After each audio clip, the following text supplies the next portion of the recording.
waa 10 bisha afraad sanadka 2022 qodobada barnaamijka aan kugula wadaagi doono waxaa ka mid ah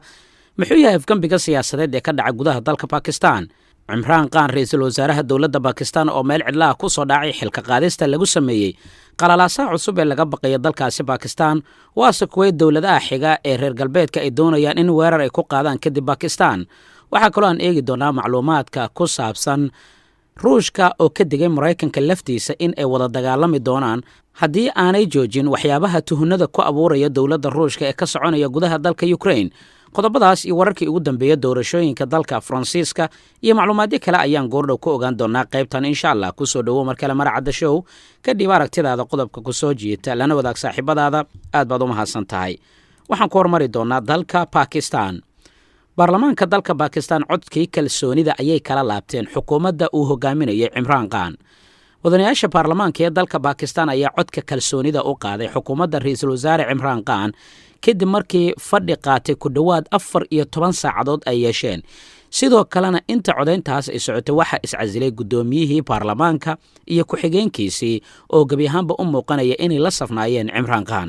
Tani waxaa lagu tilmaami karayaa afgambi siyaasadeed oo ka dhacay gudaha dalkaasi Pakistan taas oo lala helay Imran Khan iyo xubnihii taageersanaa xukuumaddiisa, balse taasi beddelkeeda fowdadii ugu adkeed ayaa laga baqayaa in gudaha dalkani Pakistan inuu galo saacadaha soo socda. Marka aanu eegno marka codkii kalsoonida ee lagala laabtay ilaa 174 mudane ayaa u codeeyay in kalsoonida lagala laabto xukuumadda, halka tirada guud ee xildhibaanada baarlamaanka ay ahaayeen 342 mudane. Wararku waxay intaasi ku darayaan in tobaneeyo ka mid ah taageerayaasha Imran Khan ay isugu soo baxeen afaafka hore ee xarunta baarlamaanka kadib codaynta. Waxaanay ku dhawaaqayeen erayo ay ku eedeynayeen mucaaradka inay u shaqeeyaan Mareykanka iyo wadamada reer galbeedka, qaybna ay ka ahaayeen afgambigan siyaasadeed ee ka dhacay gudaha dalkaasi oo gabi ahaanba Imran Khan xilka looga tuuray. Codaynta xilka looga qaaday ra'iisul wasaare Imran Khan ayaa waxaa la sheegay inay dhacday kadib markii xilka iska casileen afayeenkii baarlamaanka Asad Khaysar iyo ku-xigeenkiisii Qasim Khan Suri. Khaysar ayaa waxaa la sheegay in sidoo kale xubin uu ka ahaa xisbiga Imran Khan uu hogaaminayo, waana ninka gudoonka baarlamaanka ahaa. Baarlamaanka dalka Pakistan waxay soo dooran doonaan hogaamiye cusub oo baarlamaanka hogaamiye kadibna waxaa xigi doona in ay doortaan ninkii bedeli lahaa Imran Khan. Markii horeysay ee maalintii shalay Imran Khan waxa uu la kulmay taliyaha ciidamada ee dalkaasi General Qamar Javad Bajwa, waxaana uu beeriyay jiritaanka wararka sheegaya in uu shaqada ka eriyo taliyaha ciidamada ama uu ka codsaday istiqaalad inuu keeno. Ma jiro ra'iisul wasaare taariikhda marka la eego Pakistan oo dhameystay xilkiisa, balse Khan ayaa ahaa ra'iisul wasaarihii ugu horeeyay codka kalsoonida xilka looga qaado. Maalintii Khamiista ahayd maxkamadda sare ee dalka Pakistan waxay laashay go'aankii gudoomiye ku-xigeenka baarlamaanka uu ku diiday in loo codeeyo mooshinka kalsoonida lagala noqonayo ee mucaaradka ee ra'iisul wasaaraha, iyada oo kala diristii aqalka hoose ee baarlamaanka kadibna madaxweynuhu uu tala ka helay ra'iisul wasaaraha maadaama madaxweynuhu uu kala diray baarlamaanka. Maxkamadan waxay dib u soo celisay baarlamaankii iyada oo go'aankaasi qaadatay, waana go'aan ka shaqaynaya gudaha dalka. Maxkamadda oo go'aan midaysan ka soo saartay marka ayaa ku amartay gudoomiyaha baarlamaanka inuu u yeero xubnaha baarlamaanka isaguna keeno fadhi maalintii shalay ahayd, isla markaana codka kalsoonida loo qaado ra'iisul wasaare Imran Khan. Guddi ka kooban 5 xubnood oo ka tirsan maxkamadda sare ayaa waxaa hogaaminaya gudoomiyaha maxkamadda Umar Ata Bandail. Waxa uu ku tilmaamay kala dirista baarlamaanka ee xaddi mid aan sharciga waafaqsanayn, waxaana ay cadeeyeen in tallaabadaasi ay tahay mid aan waxba kaba jirin, waana mid keentay in baarlamaanka dib la isugu soo celiyo kadibna go'aankan ay qaataan ee xubnaha baarlamaanka ee dalkaasi Pakistan. Hadda marka waxa laga baqayaa inay bilowdaan qalalaasa siyaasadeed oo gudaha dalkaasi ah. Waxa kale hadda bilaabanaya hardanka soo dhisidda dawlad cusub iyo raadinta ra'iisul wasaare ka imaan doona dhinaca mucaaradka. Waxa loo badinayaa in ra'iisul wasaaraha xiga uu noqon karo Qadir Sharif ninka la yiraahdo ama Shahbaz Sharif oo walaalo ay yihiin Nawaz Sharif oo hore ra'iisul wasaare kaga soo noqday gudaha dalka Pakistan. Marka la eego marka sida ay wax u soconayaan ra'iisul wasaaraha dawladda Pakistan ee codka kalsoonida waayay, waxa kale oo laga baqayaa inuu adeegsado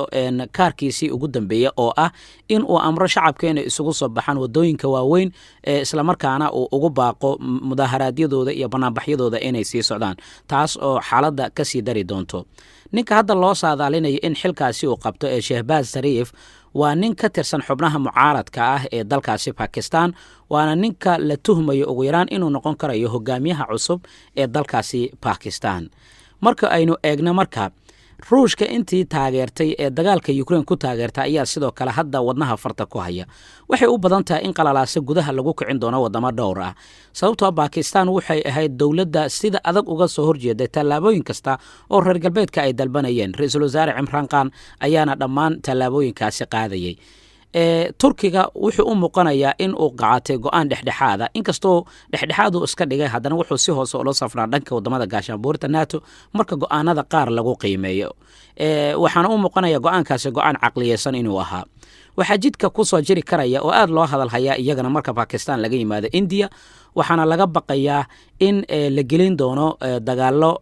dhanka diimaha ah iyo dagaalkii gobolka Kashmir in dib loo soo celin doono Hindiya walow ay isfahamsan yihiin Mareykanka haddana kaliya Ruushka kuma aysan taageerin dagaalada Ukraine waxa kale oo ay ka soo iibsadeen nidaamkii S-400 oo dagaalka iyo xasarada ka dhex abuuray Turkiga iyo Mareykanka oo NATO ka wada tirsan sidoo kale waxay heshiisyo ganacsi iyo mid militariba ay la galeen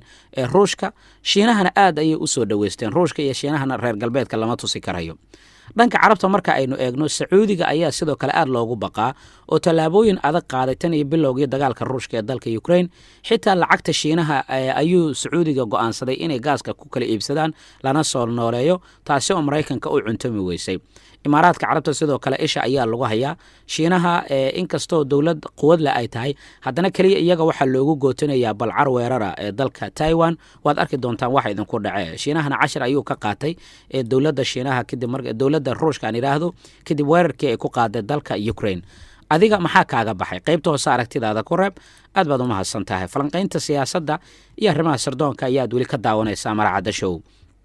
marka aynu eegno marka Ruushka digniin adag ayuu dhankiisa soo saaray waxaana uu u diray Mareykanka taasi oo ah in ay fagaaraha isku arki doonaan oo ay dagaalami doonaan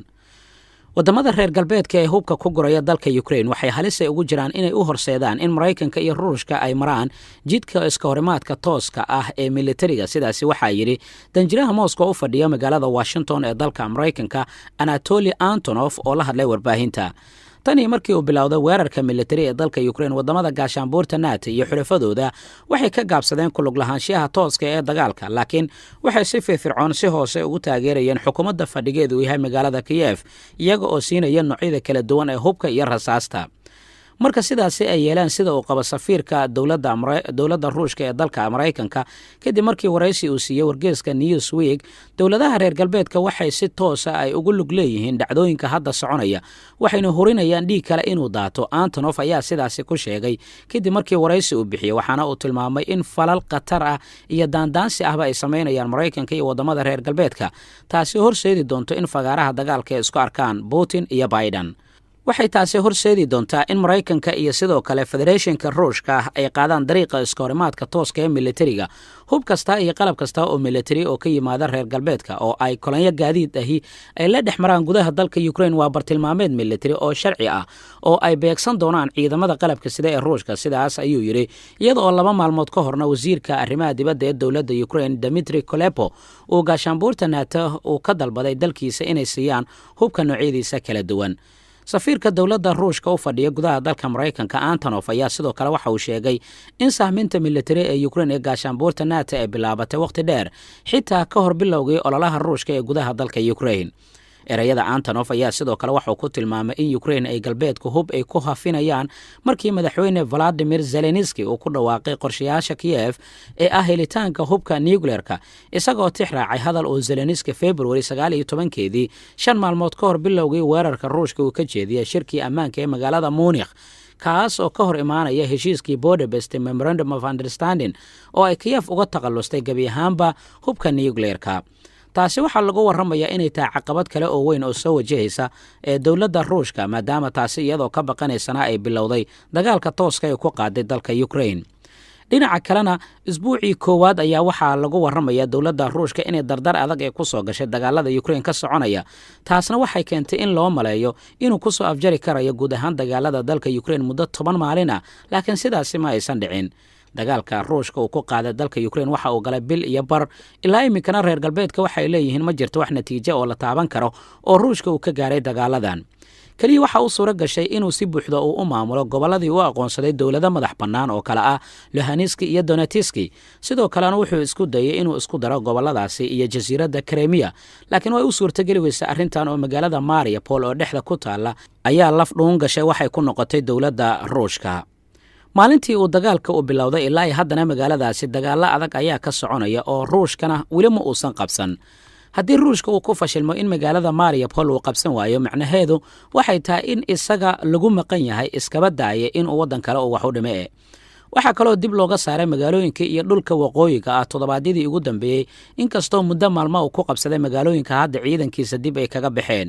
magaalada kharkiif oo xuduuddiisa ku taalla fowdo ayaa ka soconaysa magaalada kiyefna rajadeeda iska daa oo maalintii shalay waxaaba dhex lagoynayey ra-iisul wasaaraha dowladda britain boris johnson inkastoo mararka qaarkii gantaalle ay ku dhacaan bartamaha iyo sidoo kale duleedka magaalada dowladda britain ayaa si weyn waxaa loogu tuhmayaa inay ahayd dowladdii kicisay dagaalada hadda ka soconaya gudaha dalka ukraine booqashada ra-iisul wasaaraha dowladda ingiriiska ee magaalada kiyef waxay ka dhigan tahay in ruushka uu ku fashilmay qabsashada magaaladaasi waxaana sidoo kale reer galbeedka booqashada boris johnson ee magaaladaasi kiyef ee ku tilmaameen sida inuu ku diganayo madaxweynaha dowladda ruushka valadimir putin